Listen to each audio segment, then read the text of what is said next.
Why did this review take so long to make? Well, let's start with the fact that the characters Fanboy and Chum are annoying, obnoxious, and cause migraines. Which is fitting because the show has similar problems. Despite the show being more annoying and obnoxious than Bubsy could ever hope to be, and never should have made it past the pilot, I've actually debated reviewing it. The most important reason is that they aren't making new episodes. I mean, Nickelodeon is still airing episodes, presumably only because it's a CGI show, and for no other reason, but it's one of those shows that's only running through repeats, which thankfully means it's clear that it won't last for much longer. The other reason is that people actually like the show. They have asked me not to review it, and I have to ask, why? Why do you people like it? Look, nothing is without its fans. People comment all the time telling me that they like whatever atrocity that I've reviewed. Take Johnny Test. For some it's so bad it's good, and for others they like the resemblance to Dexter's Lab. But here, I don't get it. At all. The entire show is built around two of the most annoying characters ever constructed. Take Season 6 SpongeBob and Patrick, throw in an extra bucket of stupid, and the animalistic nature of a monkey, and the Frankenstein's monster you created is about 5 times more tolerable than Chum, the more tolerable of these two. Fanboy even kinda looks like a monkey. And yes, I am getting their names right this time, thank you very much. That's what it all comes down to.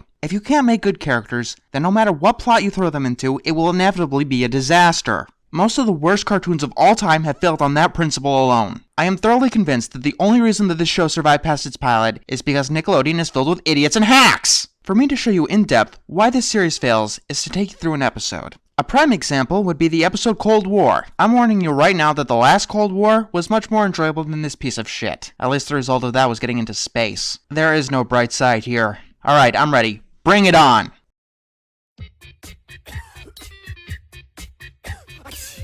Oh good, obnoxious sound effects over the title card. That never wears thin. If the Breadwinners episode has the same problem, I'm going to break something. So, the episode starts with rain, some kids go inside, and...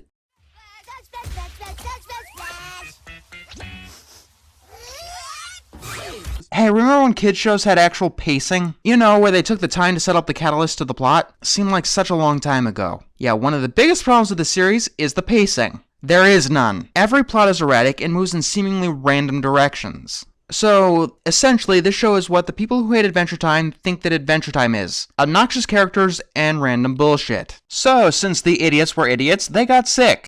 Look at the bright side. We may have colds, but at least we get to spend the day at home together, best hello mine. I'm actually surprised that that's not all they do. I'm also surprised that they've got jobs. No, I don't know what drugs the people were on to hire them. Let's think about this and why I have a problem with this. SpongeBob, even though he couldn't function in actual society, was hired at the Krusty Krab because he was an amazing fry cook. Mordecai and Rigby, although they're kinda lazy, were probably hired because it was a minimum wage job that didn't require too much effort. If you worked at a convenience store, would you hire obnoxious kids that dressed in costumes and wore their underwear on the outside? Oh, and for the record, I've never seen them do anything with the whole superhero concept. Because, you know, that might have actually been bearable.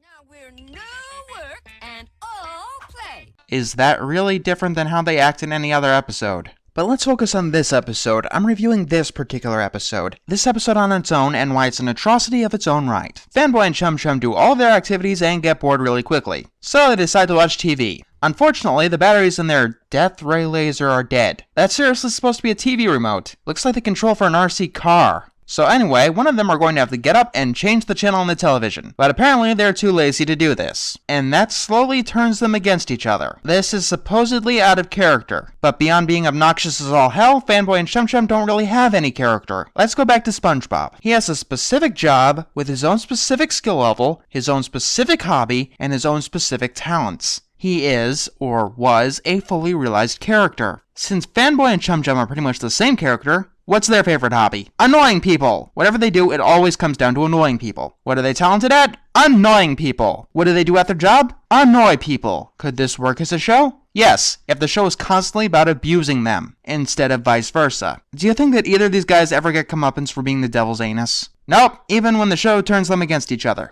So they turn on each other and start sneezing at each other.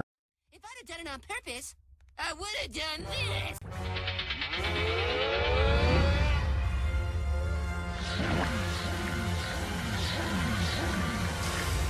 Thanks for that.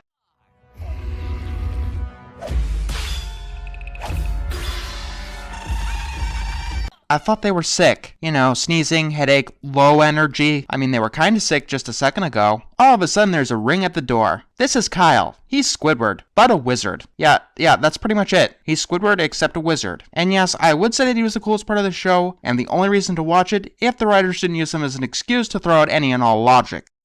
I got caught outside in the rain, which as you know is like acid to wizards.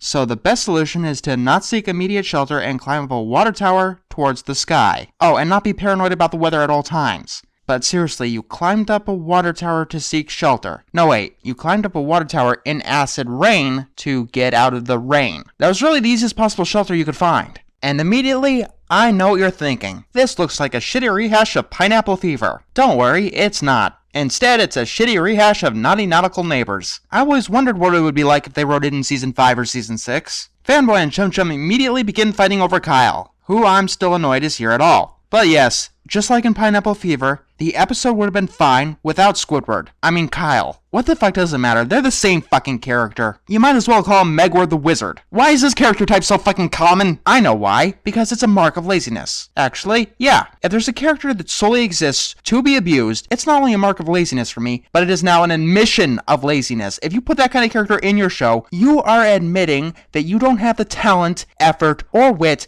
to create a worthwhile character. Because this problem is even dipping into good shows too. And no one ever found it funny or compelling. Right, this is a momentous decision. Who shall gain the privilege of being my best friend and playing with me? Are these the only choices? No, you got one more. I hope you enjoyed that little image because for the rest of the episode, Fanboy and Chum Chum are in completely perfect health. Yeah, this episode got rid of their poorly established plot faster than shuffleboarding. But this time, there's pretty much no transition whatsoever. Since they're still in school, have Megward the Wizard take their homework to them. That's usually the standard option. And oh yeah, keep those two sick. So, what do you want to do first? You want to play Dead Arm? Charlie Horse? Ices Oopsies? Perhaps a board game. It's funny because Fanboy had no obsession with pain-oriented games at any point in this episode, or as far as I can tell in any other episode either. And now you figured out the main problem with this series as a whole. They don't care two shits about continuity. Not just between episodes, but within episodes as well. They also throw in random plot points with no thought of concept or transition that are dropped as quickly as they're brought up. I've read Mad Libs with more coherence than episodes of Fanboy and Chum Chum. It's not only laziness, but it's another admission of laziness. The writers cannot be bothered to follow a plot. In the meantime, we've got... Okay then, how about Chinese checkers? Then again, that may get a bit high-spirited, what with the spice of the Orient. Jokes that don't make sense. That sounded racist. I'm not sure, but I think that was racist. Yeah, I'm calling it racist. Then Kyle proves how terrible of a friend he is. In a well-constructed plot, this would help the two friends realize how much they value each other's friendships. In this episode, I think that that's what they were going for, but it just ends up being two other plot points thrown into the air. Also, in the meantime, Fanboy is a pretty terrible friend too. Great. He's obnoxious and detached from reality with no sense of empathy. Thank you for reinforcing his one character trait. Now it's Chum Chum's chance. Guess what? He's obnoxious and detached from reality with no sense of empathy. Thank you for reinforcing his one character trait. So yeah, they're pretty much the same fucking character. So why did I say that Chum Chum was the less annoying of the two? Because he has less of that one character trait. In fact, I almost think that he's misguided by Fanboy, who teaches him to be as obnoxious as him, which is pushing all of his would-be friends away from him and ruining his future. But who am I really kidding? That would require a coherent plot. I call shenanigans! Shenanigans! Gentlemen, shenanigans has been called. Send in the clones! Which they are clearly unable to create. So yeah, Kyle essentially said that they were cheating, and so Fanboy and Chum Chum send out a bunch of miniature versions of themselves that they call clones. Are they robots? I don't know. Do they need to eat despite being kept in boxes? I don't know. Do they ever make another appearance? Not that I'm aware of. They're just there because, you know that saying, throw shit at the wall and see what sticks? Yeah, this show is where they put all the stuff that doesn't stick. Look, this isn't some cartoon from the 20s. You need to follow a set of rules. And you know what the great thing about animation is? Those rules can be whatever you want them to be. You can have a dog with the ability to morph, or a land where flying horses control the weather, but you need to follow the rules that you've created. I can only come to the conclusion that the writers have just flat out given up. At this point, they're telling me that they just don't give a shit anymore. Then again, they never did. Hey, I'm not sick. Wait, you were sick? When? Promise do whatever got us mad at each other in the first place ever again. Wanna go play out in the rain? You read my mind, best friend. Oh good, a bookend! They make great bludgeoning weapons, I hear. Time to find out. I'll see you guys next time.